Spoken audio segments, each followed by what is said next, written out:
Кампанія «Вітавія» плануе адкрыць пасажырскія паветраныя перавозкі да пачатку летніх адпускоў. Першы самалёт чэшскай вытворчасці на днях прызямліцца ў віцебскім аэрапорце.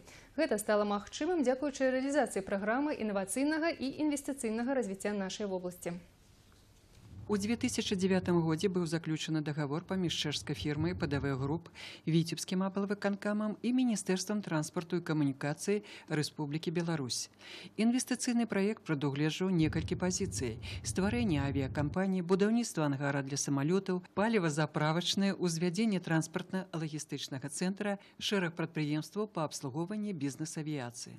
Все эти авиационные услуги должны развиваться в комплексе. Тогда они будут приносить доход, прибыль инвестору. Ну и, соответственно, будет работать предприятие в виде нашего, то есть аэропорт. Будет на этом тоже зарабатывать деньги. Віцебскі аэрапорт атрымаў статус міжнароднага ў 1996 годзе і мае адпаведныя сертыфікаты па прыёмцы розных паветраных судоў. Компания «Витавия». Значит, там есть специалисты по обслуживанию, то есть технический состав, который будет обслуживать воздушные суда, есть летный состав, есть специалисты других направлений, которые полностью будут заниматься. В данном случае мы, как аэропорт, мы будем оказывать услуги по приемке воздушных судов. Сёлета будуць атрыманы 2 пасажырскія самалёты на 17 месцаў з магчымасцю пераабсталявання ў салон бізнес-класа на 8 месцаў. У перспектыве кампанія «Вітавія» плануе пашырыць паветраны транспартны састаў.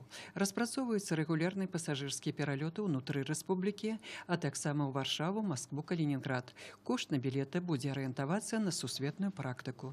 Во всем мире предусмотрены скидки. Если человек берет билет, скажем, за 2 месяца, то он стоит одну цену. Если берется билет уже за непосредственно перед вылетом, естественно, он бывает дороже. Это мировая практика такая. Вот. Ну и по поводу скидок, естественно, для детей скидки должны быть там, для всякого рода льготы. Ну и опять же, инвестор пришел для того, чтобы закрепиться на этом рынке внутри республики. Но с другой стороны, ему интересна какая-то и прибыль. Інвестыцыйны двухбаковы праект накіраваны на комплекснае развіццё інфраструктуры аэрапорта Віцебск. У ходзе рэалізацыі гэтага інвестыцыйнага праекта мяркуецца будаўніцтва гасцініцы, рэстарана і мадэрнізацыя ўсяго аэравакзальнага комплекса і ў далейшым развіццё шэрагу дадатковых сервісных паслуг. Святлана Макаева, Геннадзь Шаглоў, навіны Віцебск.